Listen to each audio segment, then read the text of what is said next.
My boyfriend publicly humiliated me on TikTok, calling me the most hideous girl he'd ever been with before casually mentioning he was planning to dump me. So, I disappeared without a word.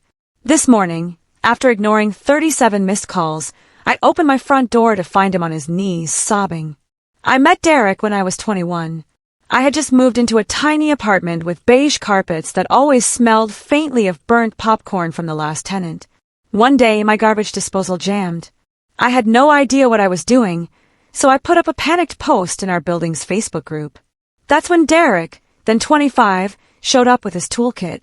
He had grease on his shirt, a cocky smile, and he fixed the disposal in 10 minutes flat.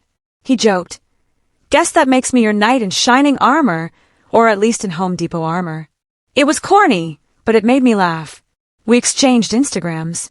He started to mang me memes, those late-night you up messages that turned into long conversations about our favorite shows, our childhood dogs, and even our coffee orders. Within weeks, we were texting nonstop. It felt like a green flag. He wasn't pushy, he wasn't overly smooth, just attentive. He remembered small things, how I hated olives, how I couldn't sleep without a fan, how I once admitted I still listened to old Disney soundtracks when I was stressed. Our first date wasn't glamorous. He took me to this hole-in-the-wall taco place. Then we drove around blasting music from his teenage years. It felt effortless, like we'd known each other longer than a few weeks. Fast forward, and suddenly we were inseparable.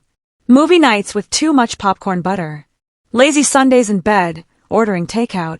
Trips to Target where we pretended to be responsible adults but ended up with matching socks and a lava lamp neither of us needed. By year 2, we were living together. Splitting bills, fighting over thermostat settings, adopting a cat we named Machi. My friends teased that Derek was husband material. Honestly, I believe them. But here's the thing no one tells you. Sometimes the person you think is your safe place is quietly sharpening knives behind your back. I didn't know it then, but the first crack in our perfect relationship wasn't an argument, or a missed anniversary, or even him forgetting to put the toilet seat down. It came in the form of a TikTok, and it would ruin everything. It was a Saturday night. I wasn't out with Derek because he'd said it was a guy's night. Nothing unusual. He'd have beers with his friends, talk trash about video games, and stumble back smelling like cheap tequila. I stayed home, curled up with Machi on the couch, scrolling through Pinterest boards for pottery ideas. My phone buzzed around midnight. Amara, my best friend, had sent me a link with no explanation. Girl, you need to see this. It was a TikTok live. Derek and his friends were sitting around a sticky-looking table, bottles and shot glasses scattered everywhere. They were laughing too loud, leaning too close to the camera. At first, I thought it was harmless, just drunk guys being drunk guys. Then Derek leaned forward, smirked and slurred. "You know what? My girlfriend, she's the most hideous girl I've ever been with." The table exploded in laughter. One of his friends repeated it, louder, like an echo chamber of cruelty. Another added, "Man, you could have done so much better." And Derek laughed. He didn't defend me. He didn't even hesitate. He just laughed. I sat there frozen, my face burning, my stomach twisting. I replayed the clip again and again, hoping maybe I misheard. Maybe it was a bad joke. Maybe he meant something else. But no, the words were clear, the laughter was real, and it was all live for strangers to watch. Amara called me immediately. She was furious. "Block him. Leave him. Don't you dare let him spin this as a joke." But I couldn't move. My brain split into two voices.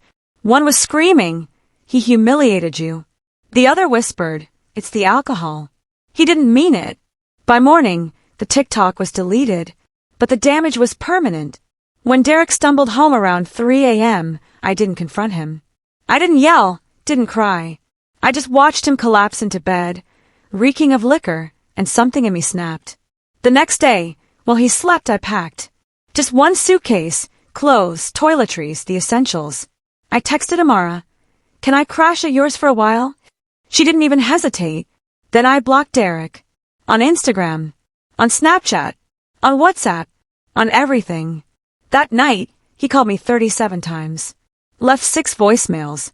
Sent 12 texts. His messages ranged from, "Baby, please pick up," to, "Don't do this, it was a joke," 2. You're overreacting. When I opened the door at 3 a.m. to take out the trash, he was there, on his knees, crying, begging me to talk. His voice cracked when he said, "I don't know why I said it. You're everything to me. Please don't leave." And for a split second, my heart softened. But then I remembered the way his friends laughed, and how he laughed with them. So I shut the door. And just like that, I disappeared. The first week after I disappeared was almost peaceful. I stayed at Amara's, lived out of my suitcase, helped with dishes, fed Machi, and tried not to check my phone. Every time my screen lit up with no caller ID, I ignored it. But Derek didn't stop. It started small, a bouquet of my favorite lilies left on Amara's doorstep. No note, just silence. Then came the handwritten letters slid under her door, long, messy paragraphs begging me to come back. He wrote about our Target runs, our inside jokes, the night we adopted Machi. His words felt less like love and more like a strategy, as if by reminding me of happy memories, he could erase the pain of a TikTok. Then came the post-it notes. Pink, yellow, neon green. I'd find them stuck to Amara's car windshield, tucked into my apartment mailbox, even once taped to my favorite coffee shop's window. They always said the same thing in shaky handwriting. "Please talk to me." At first, I wanted to rip them up. But after the 10th, 20th, 30th note, it stopped feeling desperate and started feeling suffocating. One night, I heard a knock at Amara's apartment around 2 a.m. I thought maybe it was a delivery gone wrong, but when I peeked through the peephole, there he was. Derek, sitting cross-legged in the hallway like a child, holding a crumpled paper bag. I didn't open the door, but later, when I checked, he'd left the bag. Inside was a Target receipt from 2 years ago. Our first shopping trip as a couple. Highlighted in yellow was Ben & Jerry's Half-Baked and $5 throw pillow. He'd scrawled on the back, "I still have this. I can't let you go." Another time, he left a Live Laugh tequila fridge magnet, the same one we'd impulsively bought on vacation after a tipsy night out. Every gift, every note, every gesture wasn't just a reminder of our past. It was a trap.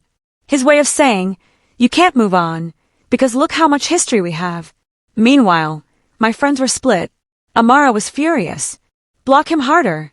Get a restraining order. This isn't romance, it's harassment. But Miguel, our mutual friend, sighed and said, "He's lost without you. Maybe he just needs closure." Closure. The word rattled in my brain. I hadn't gotten closure either. One day, I had a boyfriend I trusted. The next, I was a joke on TikTok. And now he was circling me like a ghost who refused to leave the house he used to own. I kept asking myself, was this love or just guilt dressed up as obsession? But deep down, I knew the answer. Because if it had been love, he never would have humiliated me in the first place. After weeks of drowning in Derek's letters and post-it notes, I realized something. If I kept living in reaction to him, I'd never get my life back. So I started small. First, I cut my hair. Just a few inches, but enough to feel like I wasn't the girl who cried herself to sleep replaying a TikTok. When the hairdresser spun me around in the chair, I saw someone different. Not healed, not whole, but lighter. Then I signed up for a pottery class. My hands were clumsy, clay sliding everywhere, but for 2 hours a week, my brain wasn't looping on Derek's voice. It was focused on shaping something new out of a mess. Next came kickboxing. Amara dragged me to a class, and I ended up loving it. Every punch felt like releasing words I never got to scream at him. "How dare you? How could you? Why wasn't I enough?" By the end, I was drenched in sweat but strangely proud of myself. I even re-downloaded dating apps. Not because I was ready for anything serious, but because I needed to see proof that Derek wasn't the last person who'd ever want me. And he wasn't. There were people out there, funny, kind, cute, who didn't know me as the hideous girlfriend on TikTok. For the first time in months, I was building a version of myself that wasn't tied to him. But while I was moving forward, Derek was unraveling. The flowers stopped being pretty. They were wilted, shoved against my door, like he couldn't even wait for them to bloom. The letters turned darker, from "I miss you" to "You'll regret this," to "You'll never find someone who knows you like I do." Then came the late-night calls from burner numbers. Sometimes it was silence. Sometimes it was him whispering, "Please, just one chance." Once, his voice cracked as he said, "I don't eat." I don't sleep. I can't breathe without you. It was no longer about love. It was control. The lowest point came when I found him sitting outside my apartment building at dawn, his head in his hands, surrounded by empty beer bottles. When he saw me, his eyes lit up, like he'd been waiting for me to appear in some movie-worthy reconciliation scene. But I didn't run into his arms. I called Amara. I called Miguel. And together, they walked me past him like he wasn't even there. That night, Amara said something that stuck with me. He's not crying for you. He's crying for the control he lost over you. And for the first time, I believed her. Still, part of me kept wondering why. Why did he say it in the first place? Was it really just the alcohol? Or was there something darker underneath? The answer came a few weeks later, and it wasn't what I expected. I thought silence would kill me, but the real killer was uncertainty. My brain kept looping. Was it just alcohol? Was I overreacting? Did he even mean it? Then, out of nowhere, Franklin called. Franklin had been part of Derek's inner circle, the guys who played poker on Thursdays, who went in on ridiculous fantasy football bets, who thought boys will be boys, excused everything. We hadn't spoken since I disappeared, so when his name popped up, I almost didn't answer. But curiosity won. Look, Franklin started, his voice low, like he was confessing a crime. I owe you an apology. That TikTok, it wasn't random. In our group chat, we had this thing. Roasting each other's girlfriends. Like, comparing looks, making jokes. It was toxic, and Derek, he went too far. He wanted to make everyone laugh. That's why he said it. I sat there in silence, gripping the phone. My pulse hammered in my ears. So it wasn't the alcohol, I said flatly. It was both, Franklin admitted. He was drunk, but he also knew exactly what he was doing. I hung up before I could scream. The puzzle pieces shifted, but they didn't fit. Roasting girlfriends. Like it was some sick sport. I felt dirty, like I'd been reduced to a punchline in a group chat full of men I'd once cooked dinner for. For days, I wrestled with that new truth. It stung, but part of me still clung to the idea that Derek hadn't meant it to go so far. That maybe he hadn't thought it through. Then came Xavier. Xavier was the responsible one of the group. He never drank as much. He always drove people home. He was the one I secretly trusted when the others got too rowdy. So when he called me out of the blue, my guard was up but my gut told me to listen. I can't stay quiet anymore, he said. You deserve to know. It wasn't just a joke that went too far. It was planned. My throat went dry. Planned? What do you mean, planned? He sighed, and I heard the guilt in his voice. Derek pitched it earlier that week. Said he'd roast you on live because it would be funny content. Everyone laughed. I told him it was messed up, but no one stopped him. He wasn't drunk when he came up with it. He was sober. He knew exactly what he wanted to do. The world tilted. My hands shook. I thought about the laughter, the echo of his friends' voices. Derek's smug grin. And now, knowing it wasn't an accident, it wasn't a slip, it was premeditated humiliation, designed to get a laugh at my expense. Xavier continued, his words tumbling over each other. I have proof. Screenshots from the group chat. If you want them, I'll send them. Or we can meet. But you need to know, it wasn't a mistake. It was a choice. And that's when I realized the closure I thought I wanted might destroy me. After Xavier's call, I couldn't sleep. His words echoed in my head. It wasn't a mistake. It was a choice. 4 months, I'd replayed Derek's voice in my head, trying to convince myself it was drunken nonsense. A slip. Something cruel but thoughtless. I wanted to believe the man I'd built a life with hadn't set out to destroy me. But now, the image had changed. No longer a sloppy accident, but a sharp knife, carefully chosen. The next morning, Xavier texted me. I have the screenshots. Whenever you're ready. Amara nearly snatched the phone out of my hand. You don't need to see them. You already know enough. Why torture yourself? Miguel disagreed. Sometimes you need the receipts to stop second-guessing. Otherwise, the what-if will eat you alive. I sat between them on the couch, staring at my phone like it was a bomb. Part of me wanted to text Xavier back immediately, to rip the Band-Aid off and see exactly how Derek and his friends talked about me when they thought I wasn't watching. To finally have proof, not just whispers. But another part of me froze. What if it was worse than I imagined? What if the screenshots weren't just one roast, but a whole thread of them tearing me apart? Jokes about my body, my face, my quirks, the things I thought Derek loved about me? Would seeing it give me closure? Or would it reopen wounds so deep I'd never crawl out? That night, I dreamed of Derek again. Not the crying, drunk version begging outside my door, but the one laughing into a camera, his friends cackling behind him. In the dream, the phone kept zooming in on his face, his mouth moving, but the words were muffled. Then, when I leaned closer, he whispered, "You'll never escape me." I woke up gasping. My phone buzzed with a text from an unknown number. "I'm sorry. Please, just talk to me." I deleted it without replying. But my hands shook for hours. By the weekend, Xavier followed up again. "I'm not pressuring you, but I still have the screenshots. It's your call." So here I am, stuck between two doors. Behind one, proof, and maybe the end of the loop my brain has been running since that night. Behind the other, ignorance, fragile but safer, a way to keep building my new life without dragging Derek's ghost back in. I don't know which door to open, but I do know one thing. If I meet Xavier and see those screenshots, I won't ever look at Derek the same way again. Not as a bad boyfriend, not as a drunk idiot, but as someone who chose to humiliate me, publicly, permanently, and laughed while he did it. And I'm not sure my heart is ready for that truth. When I finally agreed to meet Xavier, my stomach was in knots. We picked a quiet cafe on the other side of town, somewhere I knew Derek wouldn't stumble across by accident. Xavier was already there, sitting in the corner with his laptop and a coffee gone cold. He looked nervous, like he'd been rehearsing what to say. "I don't want to hurt you," he began, "but you deserve to know the truth." Then he turned the laptop toward me. There it was. The group chat. Familiar names, familiar profile pictures. Derek, Franklin, a few others.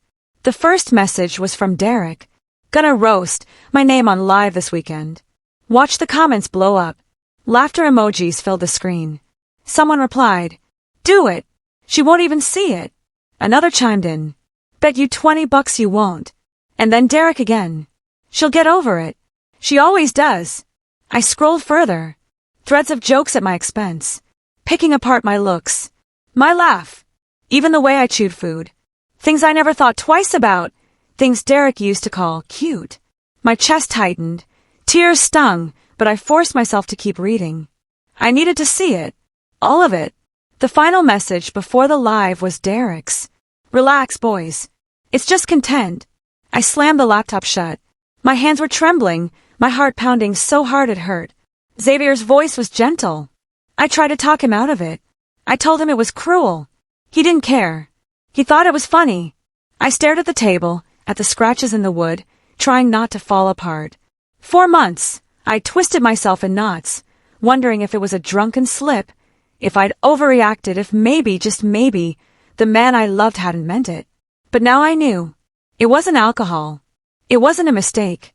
It wasn't even about me. It was about content, about making his friends laugh, about proving he could. And in that moment, something inside me finally broke, not in the shattering way it had the night I first saw the TikTok, but in the freeing way you break a chain. I looked at Xavier and said the words I hadn't been able to say out loud until then. I don't love him anymore. When I walked out of that cafe, the air felt different. Lighter. Like I'd been carrying a weight I didn't realize I could set down. Derek hasn't stopped trying to contact me. New numbers, new emails, new ways to slip through cracks.